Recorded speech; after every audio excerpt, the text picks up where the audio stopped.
Bienvenue dans le monde merveilleux des pervers narcissiques et nous allons découvrir aujourd'hui pourquoi est-ce que ces personnes ont une forme de malin plaisir à retourner tout ton entourage contre toi. Alors, si on parlait par exemple d'une relation classique amoureuse, au moment de la rupture amoureuse, je dirais pas normal, mais en tout cas, c'est quelque chose qu'on voit souvent.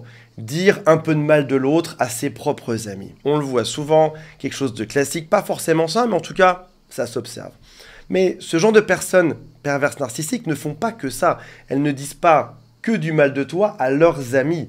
Elles vont dire à tout le monde, en incluant même tes propres amis, les gens à ton travail, tes parents, tes enfants, tes frères, tes sœurs. Il faut être malade pour faire ça. Pourtant, c'est bel et bien ce qu'ils font. On va voir ensemble aujourd'hui dans cette vidéo quelle est la naissance psychologique de ce problème. C'est-à-dire qu'en gros, pourquoi est-ce qu'ils font ça? Pourquoi est-ce que c'est nécessaire pour eux? On va voir aussi les phrases qui sont dites. On va comprendre les raisons et on va voir aussi les statistiques. En gros, qu'est-ce qu'il va se passer statistiquement lorsqu'ils vont dire du mal de toi? Avant de démarrer, si vous le souhaitez, abonnez-vous à cette chaîne. Vous êtes mes ambassadeurs. Plus vous likez, plus vous partagez, plus vous abonnez, plus cette chaîne aura de vues et donc plus on pourra prévenir de personnes. Il y a aussi un quiz qui s'appelle « Est-ce que cette personne est perverse narcissique ou pas ?» Et si vous le souhaitez, il y a un lien pour m'appeler qui est juste en dessous. Pour comprendre pourquoi est-ce que cette personne veut te détruire, il faut revenir à la source de tout ceci. On va parler de fusion et de mère duale. On a déjà vu ça dans 2-3 vidéos sur cette chaîne. Son idée, c'est d'arriver à fusionner complètement avec vous pour faire une seule et même personne. La phase de lune de miel est intense, de love bombing. Vous êtes vraiment deux personnes qui deviennent une seule. Vous avez les mêmes goûts, vous pensez pareil, vous fusionnez. Et puis après ça, il va y avoir une phase qui va s'appeler la phase de séparation et d'individuation. Il faut bien comprendre une chose, c'est que la personne qui est perverse, narcissique, a probablement loupé cette phase lorsqu'il avait seulement quelques mois. On parle de 8 mois jusqu'à peu près 36 mois.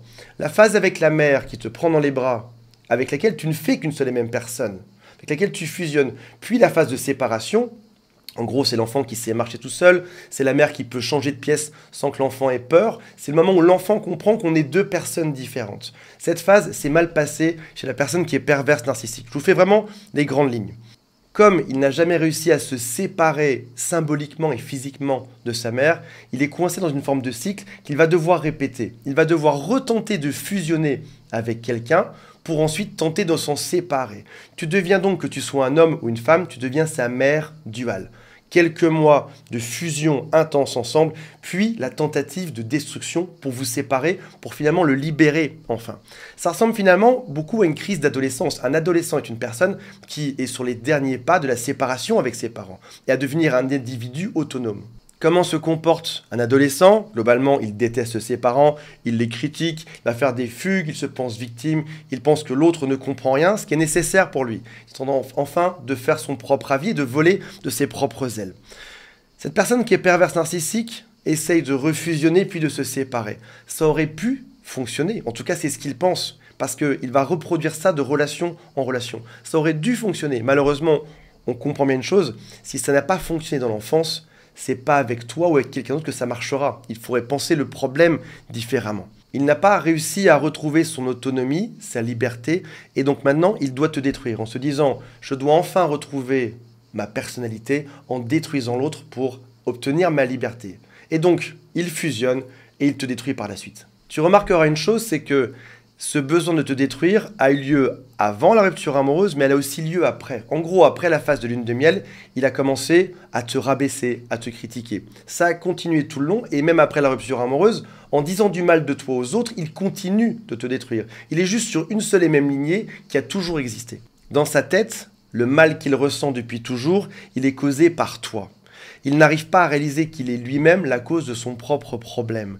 Il se pense victime et quand il en parle, c'est très réel. Tu as peut-être même vécu des scènes avec cette personne-là où il se plaint, il te dit que tu es le problème et dans ses yeux, tu as eu l'impression qu'il disait la vérité. Parce que c'est ce dont il s'est auto-convaincu lui-même. Selon lui, tu es la cause du problème. C'est peut-être même perturbant pour quelqu'un qui est externe. Admettons, vos amis de couple. Cette personne qui est perverse narcissique va les voir et se plaint. Mais dans son regard, il y a vraiment une forme d'effroi, de peur, d'anxiété, de colère. Ça a l'air extrêmement réel.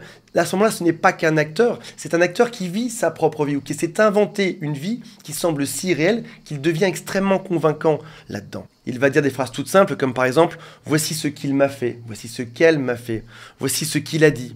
il va se baser sur une partie de choses qui est réelle, à peu près 50%, puis 50% qui sont très imaginatifs. À noter qu'il peut soit prendre son rôle, soit prendre le tien lorsqu'il raconte les choses. Exemple tout simple, s'il t'a volé de l'argent la veille, il peut aller voir tout le monde et leur raconter que c'est toi qui as volé l'argent. Si lui, il t'a critiqué la veille, il peut prendre ton rôle et dire aux gens que c'est toi qui l'as critiqué. Il peut prendre soit son rôle, soit le tien, en fonction de ce qui va l'arranger. On se rappelle encore une fois qu'il n'a jamais réussi cette séparation suite à la fusion, et donc en gros, ton corps et le sien ne sont pas très différents. Pour toi, c'est évident, tu es une seule et même personne, ton corps s'arrête à peu près là où il y a ta peau. Pour lui, c'est beaucoup plus complexe que ça. Vous êtes une seule et même personne dont il tente de se libérer par la suite. Donc toi peut devenir lui et réciproquement. Il va aussi se confier en disant des phrases comme par exemple « Est-ce que tu peux garder ça pour toi? Je vais te révéler quelque chose sur lui ou sur elle, mais il faut vraiment que tu le dises à personne. » Au final, qu'importe, mais il remarque que ça fonctionne.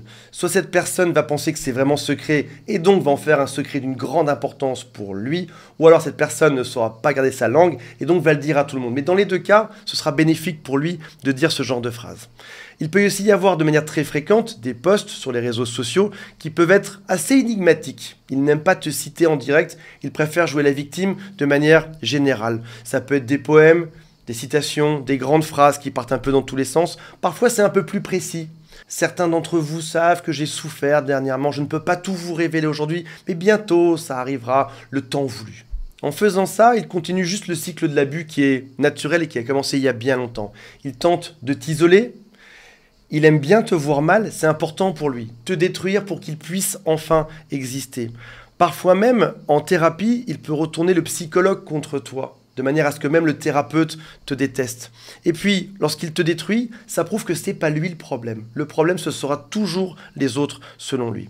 Si jamais tu fais l'erreur de te justifier à ce moment-là auprès de tes amis, tu continues toi aussi le cycle de l'abus. Cette personne te critique et tu passes ton temps à te défendre et à répondre, ce qu'il ne faut absolument pas faire. Si quelqu'un croit cette personne, très bien, vous êtes tous dans l'autre camp et je resterai seul ou avec mes propres amis par la suite. Et si jamais tu as de l'empathie, ou que tu es dépendant affectif, ou que tu es sensible, il va y avoir une grande phase de remise en question. Tu comprends pas, il y a même aussi une phase d'injustice qui est atroce. C'est injuste, il se fait passer pour une victime alors que c'est moi qui suis victime là-dedans. Il va tenter de prolonger l'abus le plus longtemps possible, car ça lui est nécessaire. Tu dois disparaître. Et puis l'abus, c'est pas que pour te détruire, c'est aussi parce que c'est nécessaire.